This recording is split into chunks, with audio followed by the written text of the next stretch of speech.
What is up, guys? Pat from Show Me Retro. So today's video is more of an update for a video that I did about a month ago. It was a sound fix for the Atgames Legends Pinball. Now that video did very well. I got a lot of positive feedback and comments. It was one of the better videos that I've ever put out as far as the positivity that came back.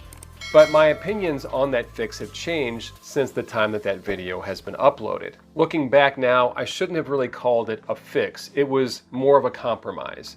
I had a feeling that I was missing some sounds in each table. I just wasn't sure how much. So fast forward to just recently. So my daughter's boyfriend was visiting and he wanted to play. He made the comment that, this thing's really fun, but that the sound was really low. And I said, well, here's the thing. When you turn things up, they tend to distort. I showed him, so I bumped up the FX volume and the music, and sure enough, everything sounded like shit. So he just said, that's kind of a disappointment. Then the next day, my wife comes into the game room after work. She sits down and she says, why are you playing on mute? And I'm like, I'm not playing on mute. This is how it sounds. Then she heard like a random bumper, but it was very low. And it really was something that set in like, okay, if my wife thinks that the pinball volume is too low, I've got a serious problem here. So I did what anybody else would do. I went to the official Atgames Pinball fan page on Facebook and I typed in buzzing and I just did a search. And I came across a guy named George Lynn. George looked like a really smart guy and he had a lot of input of things that he's done to his ALP, just different various mods, and he had a solution that he suggested that he tried. And basically what he talked about is mechanical systems having a natural resonant or frequency oscillation.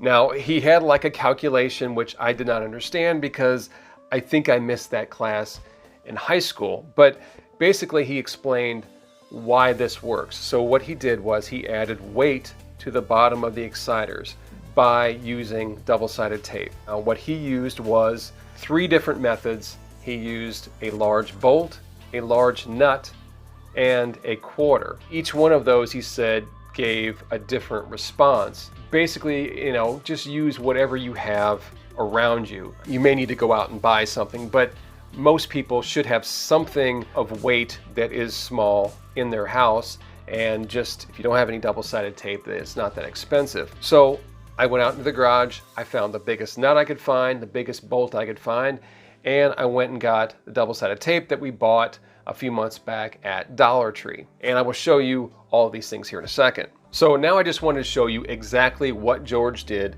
and I'm gonna do the same thing on my table, and then we're just gonna go over some sounds before and after. So you want to start the disassembly by removing the bottom 3 screws on that lock bar and then the top screws in the control panel. Then you can pull that bar off. You want to then start with the 5 screws on the right panel. You can pull it off, and then the same on the left panel and pull it off. Next, you can pick up the control panel and you can flip it forward. No need to disconnect it for this tutorial. You can see here there are the bolts and the adhesive already stuck on. Very easy to come off. Just put a little pressure and it pulls off. Now, if you'd like to put a bolt there instead of a nut, go right ahead. Just make sure it's not as rusty as mine. And here is the foam double-sided tape that I use. Just bought at the dollar store, called Super Glue Foam Mounting Tape. Now we're going to weigh each one of these. The bolt ended up coming in at 14 grams and the nut at 20, so I went ahead and used that. Now to stick it on, just make sure it's centered on there. Put your hand on the other side, put your thumb, and give it a lot of pressure for about 5 to 10 seconds. I'm going to give it a few tugs and twists, and you can see that it's going to be perfectly fine. It's not going anywhere. It will get a little bit hot on these exciters because they're getting used a little bit more, so keep that in mind. Next, I'm going to take a piece of felt. I'm going to fold it in half and put it under this corner because it was just a little bit loose. Next, we're going to go into the pinball settings of the settings menu, and we're going to go up and change the master volume and bump it up to 90. Next, you're going to go down to FX. You're going to bump it up to 55. And then finally go to music and bump it up to 45. These are ballpark settings. You can change them if you like. This kind of just gets you in the general area. Next, go down to reset all tables to default. You want to click yes, and now every table will now be set at those volumes.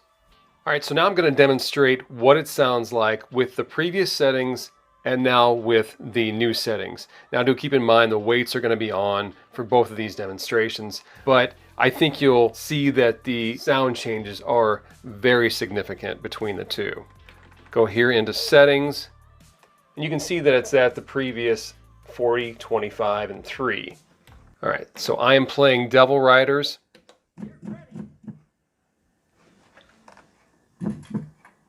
Now it sounds okay, but you really don't hear anything right now.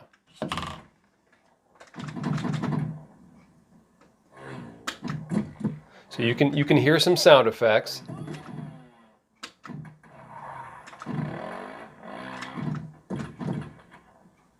Now, when I used to play this, I thought that this was just normal. It just was a little low.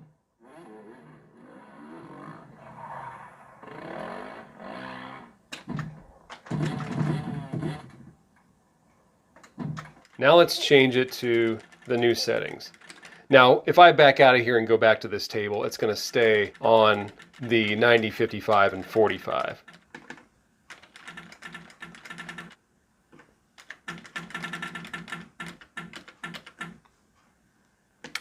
And I'm going to show you here also that haptics are set to high. All right, let's try a new game.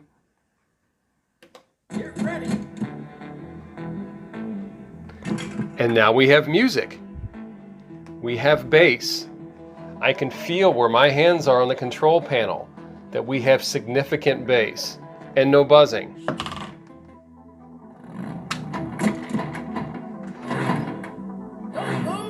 It's like somebody opened a window.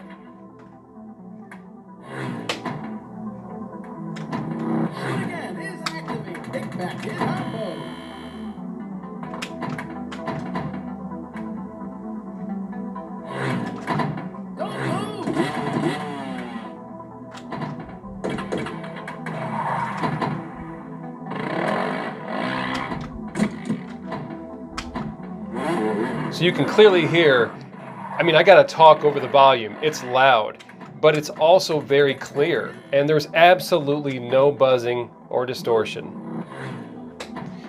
This is the way it should have sounded when it came out of the box.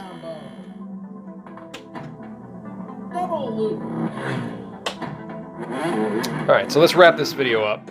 So hopefully this finally fixes any sound issues that you may have with the ALP using your stock control panel. And again, like in the previous video, I'm not taking any credit for this fix. I just am trying to get the word out there that there is a better solution. George Lynn deserves all the credit. The people in the official Atgames Pinball fan page forum are just outstanding. The support that you get, it's just one of the best forums that I've ever been a part of.